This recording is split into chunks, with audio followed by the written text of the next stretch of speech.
job to you. And once again, good luck.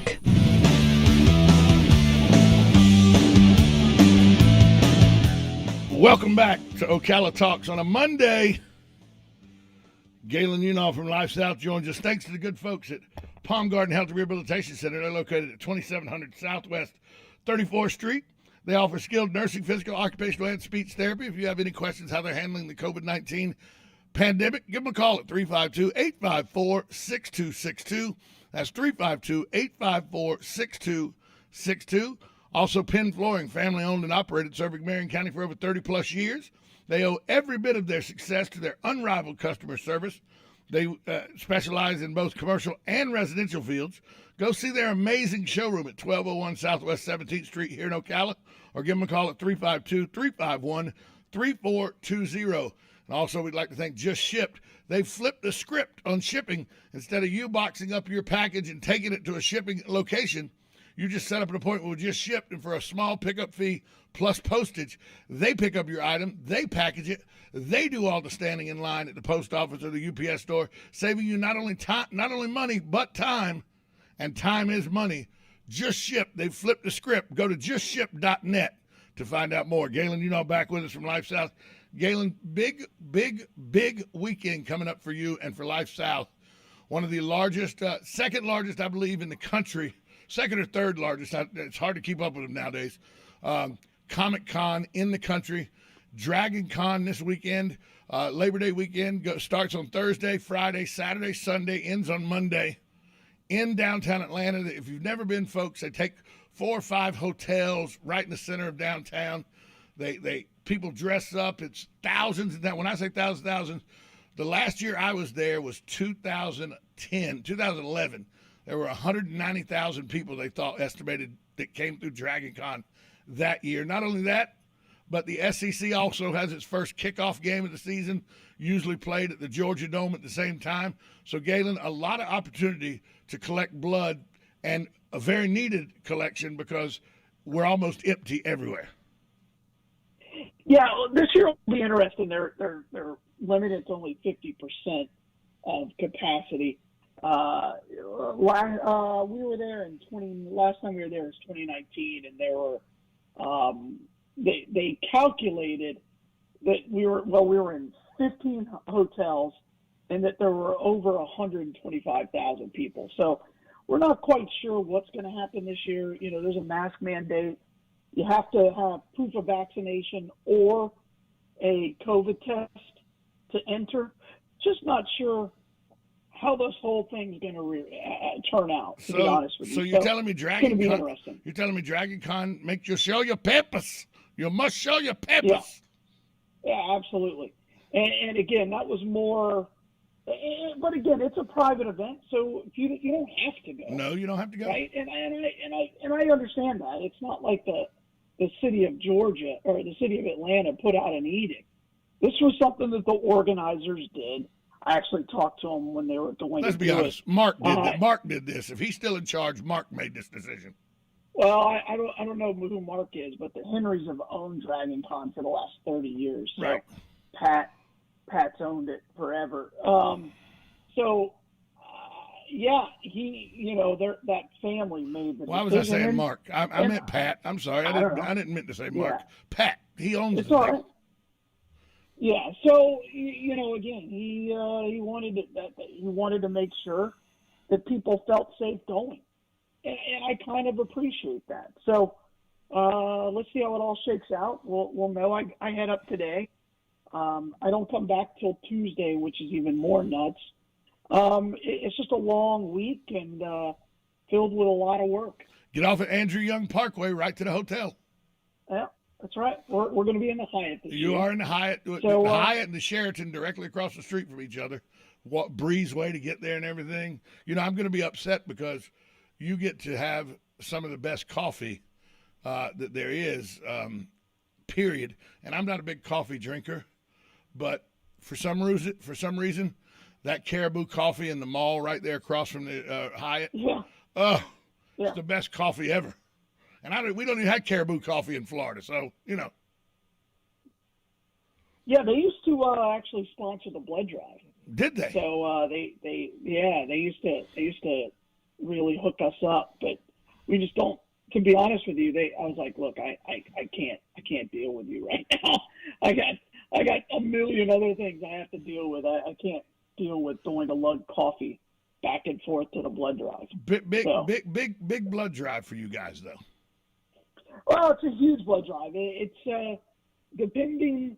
It's the largest con blood drive, right? It's 3 times as big as the one in San Diego as far as blood donors. It's the largest blood drive that we know of in the country at one location. So it's massively big. It's been recognized all over the world. I've spoken and I got invited to go to Ontario, Canada, and talk about it. I speak about Dragon Con all the time. So it's a really, really big deal. Let me ask you and this. And it takes us 9 months to plan. We're going to bring 400 employees from all 3 states. It's a really, really big deal. It is a big deal. I remember the blood drive well. Let me ask you this, though. Because of the severity of shortness that we're in right now with blood, even if this blood drive goes over good, we're still going to be in dire straits, aren't we? We should be actually good. If this blood drive does what it's done in the past, we'll be absolutely fine. But with 50% capacity and everything, you never know. Correct. That's exactly right. That's the real concern is the limitations on how many people we can have. You know, it's a shame, though, because you're going to be out of town at a very worthy cause. And Dragon Con, by the way, is an excellent time. If you've never seen, there's one band that shows up usually, and I don't know, I hadn't been there in 10 years, but when I was there, every year there was this one band that would show up and played inside a Tesla coil and used the Tesla coil and the energy it created to power all their equipment. Yeah. You know, Yeah. It's an amazing time. They have a shadow cast of the Rocky Horror Picture Show they do every year. I mean, it's a great time. But it's a sad occasion because you're going to miss the Ocala Shrine Rodeo because it's the same weekend. I mean, well, tough call for you. Tough call.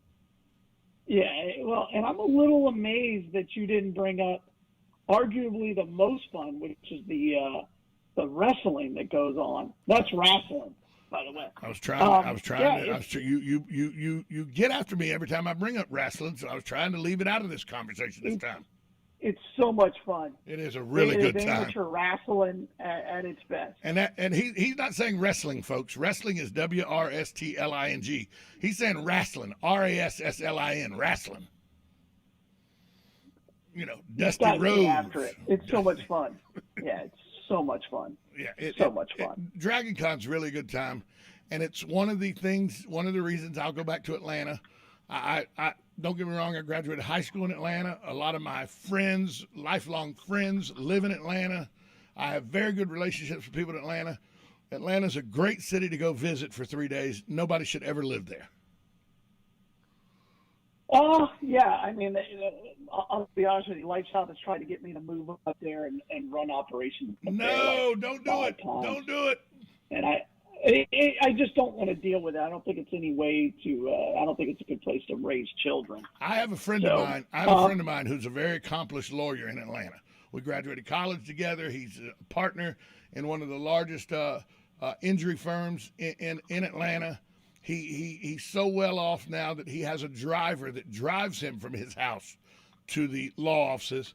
And I go, why would you? Because I know he's incredibly tight. This guy would squeeze an Indian nickel till the Indian shed a tear. That's how tight he is. But yet he has this car service. He has this car service that picks him up there. I go, why do you do that? He goes, it got to where the stress level and the aggravation level of driving on 400 coming in from Alpharetta into town got so much that I either had to have somebody drive for me or I was going to start shooting people with a handgun on the interstate. It was better to get somebody to drive for me. I can't deal with traffic like that. I can't deal with traffic like that. You know, 400's actually gotten better. And it's a toll road. It's a toll road. Not anymore. Oh, is it not a toll road anymore? They got rid of the toll road? Yeah, finally. That's why it's a better road. But that whole area, you know, the pandemic changed it pretty dramatically. But It's amazing. It's amazing. You were like, where are all these people coming from? So, Hey, yeah. I just got confirmation. 10:05 this morning on the radio with me. Bellevue High School football coach Brady Ackerman will be on the airwaves. Really? Wow. How about that? All That's right. that. There you go. I got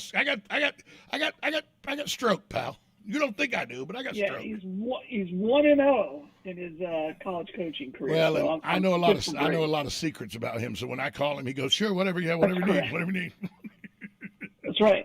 That's right. Coach He's gave not me, dumb. Coach gave me my first opportunity in radio. Though Coach, when him and Chris Doring had ESPN radio in Gainesville and Ocala, they gave me my first opportunity in radio, and they gave me such a good opportunity. Sales. Yeah, that's correct.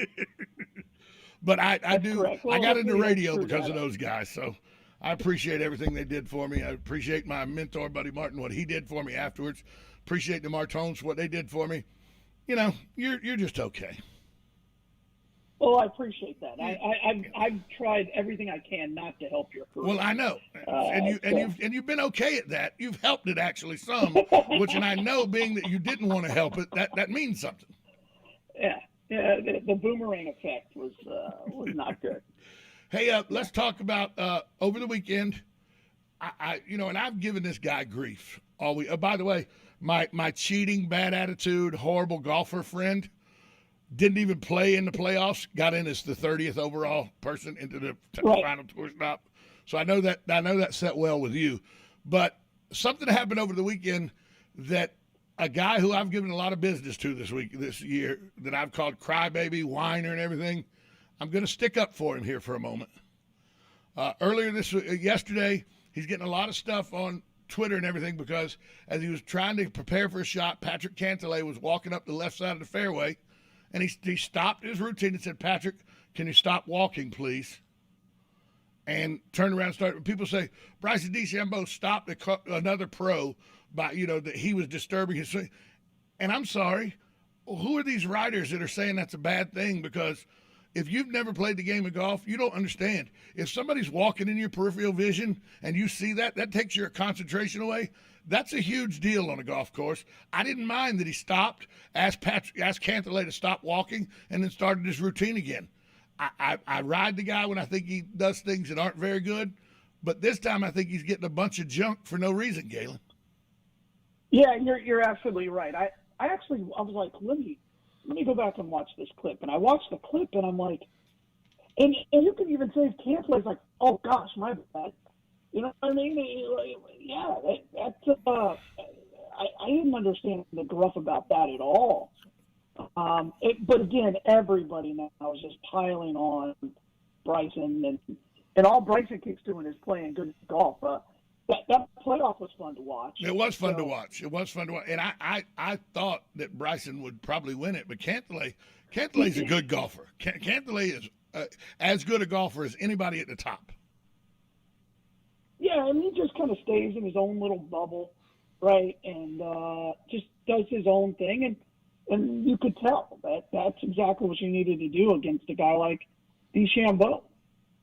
But I just, I want to be true to who I am, and I tell people when I think people have done something wrong, or I don't like their attitude, and I've been not a fan of Bryson DeChambeau.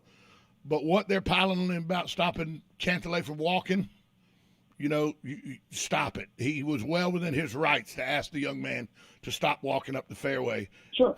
Just because you don't like him, and I don't like.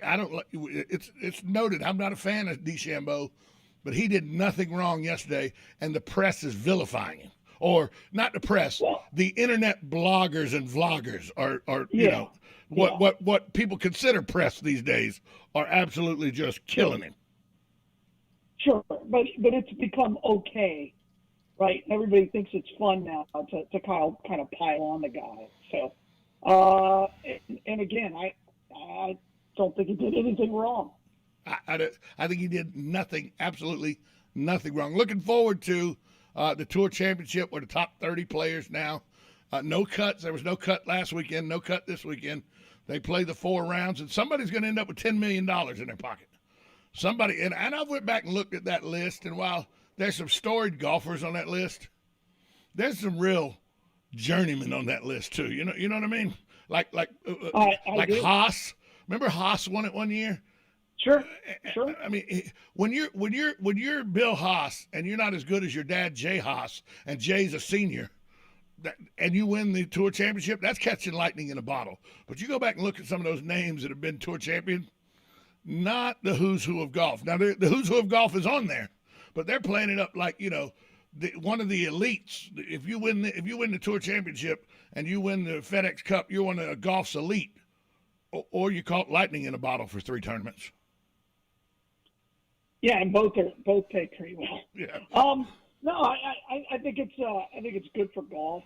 I don't know. The course should be okay. Course should be in good shape this time of year, and I think that's everything. I believe that golf courses make the tournament, not the players. Not Tyler Minshew, but Minshew, the second backup quarterback in Jacksonville, traded to the Philadelphia Eagles.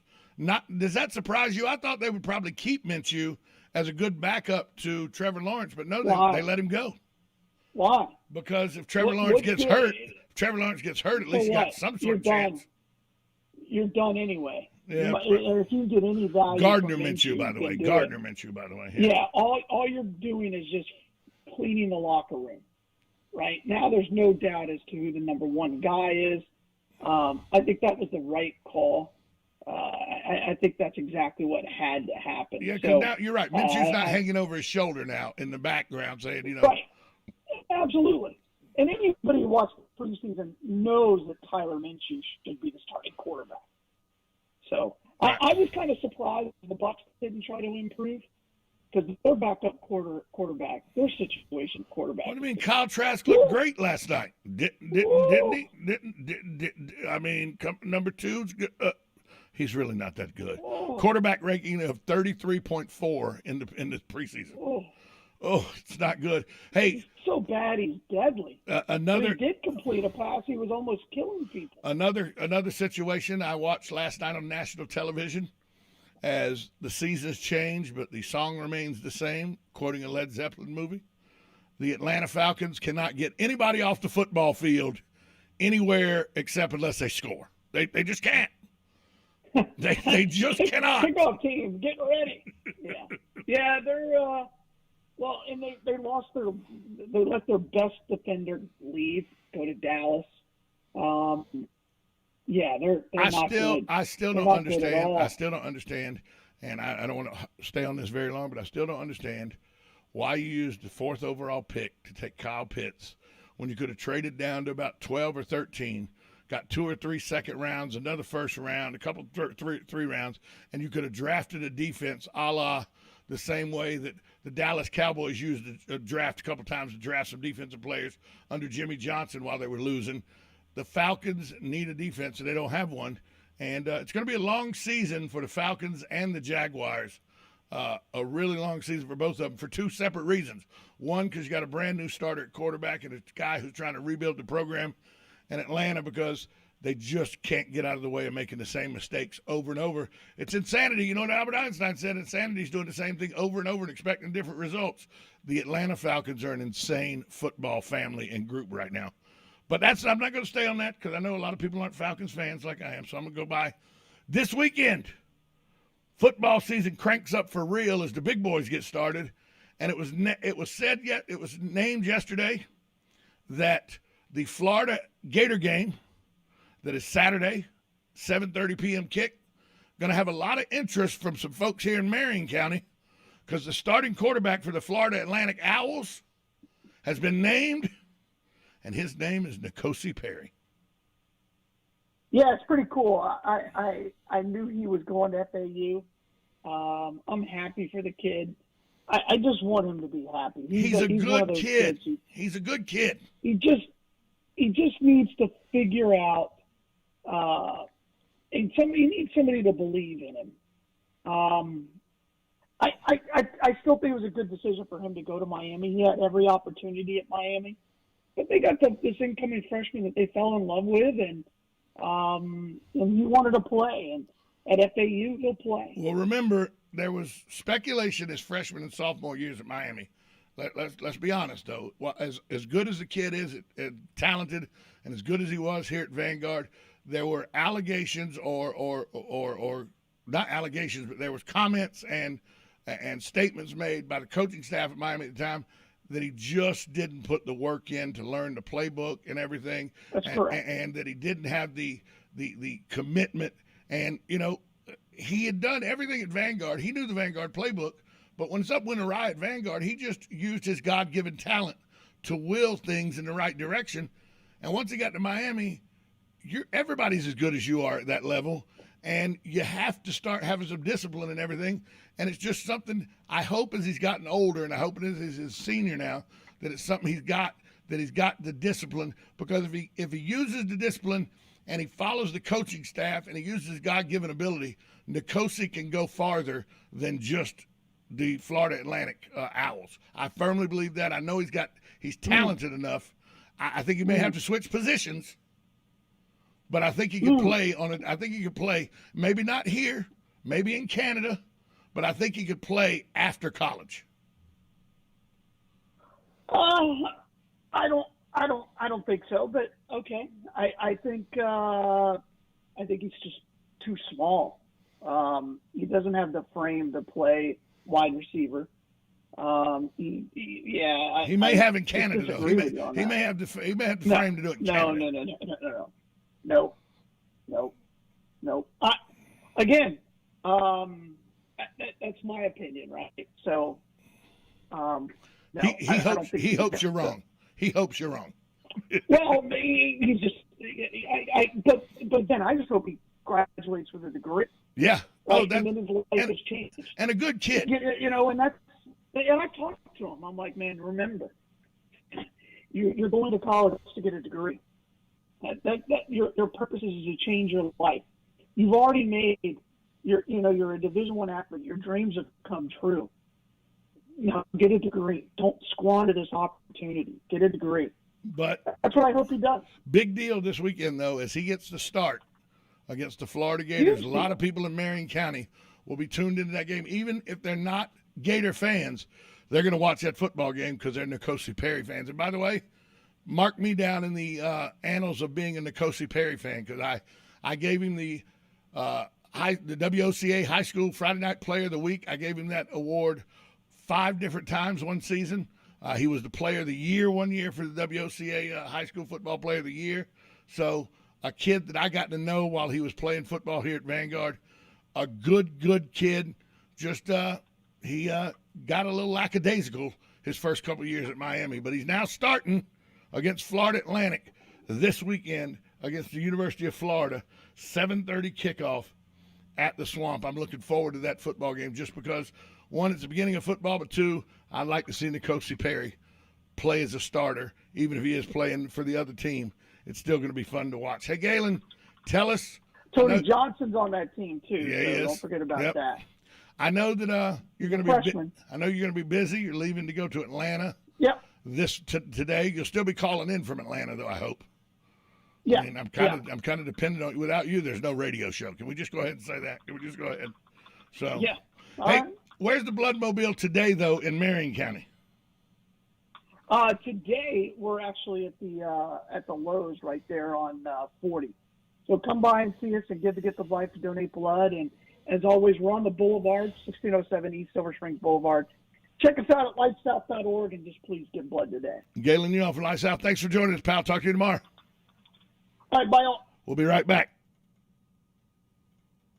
Broadcasting from the Ocala International Airport, this is WOCA AM, W242CA FM, Ocala, 1370 AM, 96.3 FM, The Source. USA Radio News with Lance Pry. Hurricane Ida hit landfall Sunday stronger than Hurricane Katrina 16 years earlier to the day. In fact, it was tied for 5th as the strongest hurricane to make landfall in the United States since records have been kept. Louisiana Governor John Bell Edwards tells Fox News the multi-billion-dollar levee system is paying off. You have to remember that in Hurricane Katrina 16 years ago, it was really the failure of the levee that caused the worst part of that disaster by far. What I can report tonight is the hurricane risk reduction system, the protection system that has been really very much strengthened in the 16 years since Katrina. By the way, about $14 billion worth of investment there. It's holding up extremely well. Officials confirmed that New Orleans had lost all power due to catastrophic transmission damage from the storm. President Biden pledged a full recovery for areas hit by Hurricane Ida. USA Radio News. Nielsen says more than 30 million Americans are now tuning in to Newsmax TV. It's one of the biggest media stories. Newsmax is available on all major cable systems. And if you cut the cord and don't get cable, you can still get Newsmax. Find it on your smart TVs like Samsung, LG, and more. Just go to your smart TV channel guide or download the free Newsmax app. Newsmax also streams free on Roku, Zumo, Pluto, Amazon Fire, or TiVo. And 7 million people have the Newsmax app on their smartphone. It takes seconds to download it on your phone, and there's no paywall or subscription. So watch Newsmax for breaking news anytime, anywhere. President Trump says Newsmax is really good, and Forbes calls Newsmax a news powerhouse. Find out why tens of millions of Americans are watching Newsmax TV and going to Newsmax.com for breaking news. It's a source you can trust. Newsmax is real news for real people. The president and It's time for Farm and Ranch headlines on the Southeast AgNet. I'm Tyron Spearman reporting. Markets are holding good as cotton hit 95 cents per pound just recently, and this is going to be a good news for farmers if they have a good crop and a good year. Peanuts are still holding at $500 per ton. Last year about $400 to $425. So the good harvest and a good crop if they can just get it into the warehouse. Shell market prices are still about the same, 53 cents a pound on medium shell runners, 55 cents on jumbos. There's an extra charge for those being blanched. As far as the national posted price, we're at $424.55 per ton for runner-type peanuts. Another factor is the loan program. It's been working well. We've used out of the loan almost 85% of the peanuts. Only about 15% remain, and they'll be converted into the market in the next few weeks. But overall, everything is set. Just got to clear these storms out of here, and let's get this crop into the warehouse. I was probably a little bit like you. There was a lot of talk about the COVID-19 vaccines. I didn't know what to believe, and I tell you, everyone has an opinion.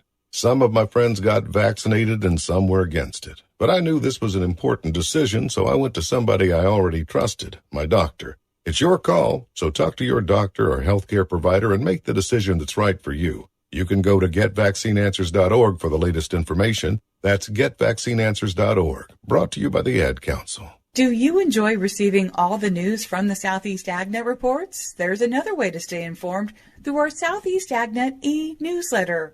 Visit southeastagnet.com and click on the sign up for our Southeast AgNet e-newsletter to start enjoying agriculture news coverage delivered right to your inbox. I'm Tyron Spearman for Southeast AgNet. When it really counts, depend on the source for the latest weather updates, keeping you ahead of the storm. 96.3 FM, 1370 AM, The Source. We'll have clouds and sunshine today with a thunderstorm in spots this afternoon. High today 90 to 92, then becoming mainly clear tonight with a low of 73 to 76. Tuesday, look for sun and clouds with a thunder shower in the afternoon. High tomorrow 89 to 92. Partly cloudy and humid on Wednesday. High Wednesday 88 to 91. From the Florida Weather Center, I'm Holly Holdren. It's rodeo time in Ocala. The 39th annual Ocala Shrine Rodeo returns to the Southeastern Livestock Pavilion September 3rd and 4th, 7:30 nightly. Witness the superstars of the PRCA as cowboys ride to help children walk. For tickets and information, check out OcalaShrineRodeo.com for broncs, bulls, and babes. The Ocala Shrine Pro Rodeo, September 3rd and 4th, 7:30 nightly. Celebrity Soul Food is opening its flagship restaurant here in Ocala on Friday, September 3rd. And to fill in the many questions about this food with soul, Tom's guest on Thursday, September 2nd at 10 a.m. will be Dr. J, co-founder and CEO of Celebrity Soul Food. You'll learn about best-in-class service and legendary recipes. So listen in on Thursday, September 2nd at 10 a.m. to hear what's on the menu from Celebrity Soul Food, right here on WOCA, The Source. Hi, this is Jack O'Brien, and I could tell you stories.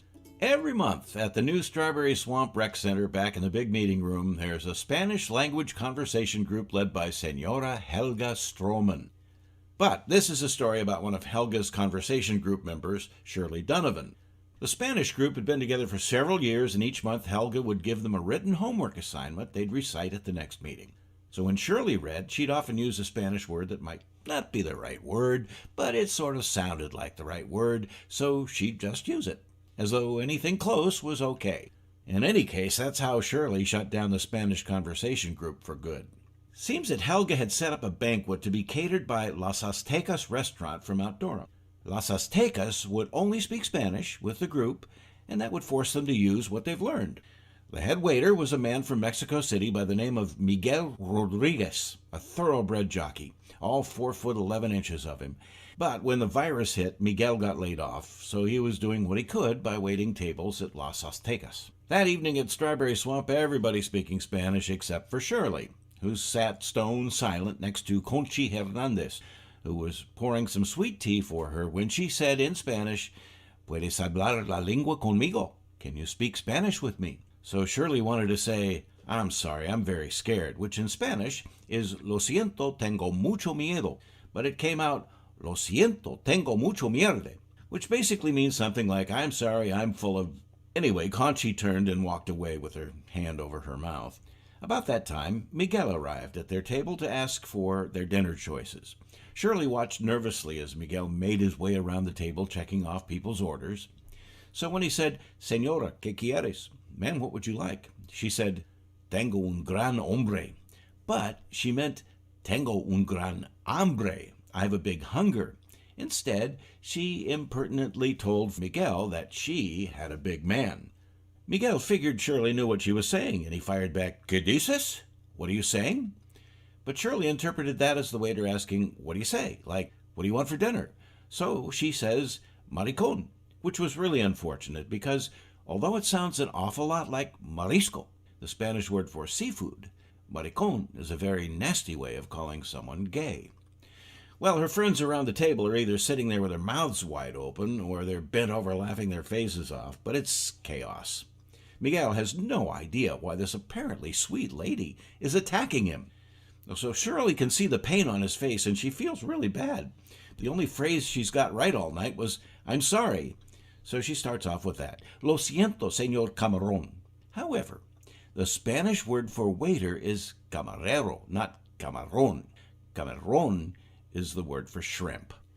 There were more than 24 faces peering out the front windows of the Strawberry Swamp Rec Center as the Las Aztecas food truck's tires spit sand across the asphalt and sped away, leaving a wonderful spicy aroma in its wake. Helga just stood there for a minute, holding her straw hat, her fiesta sombrero, as dinner just drove away.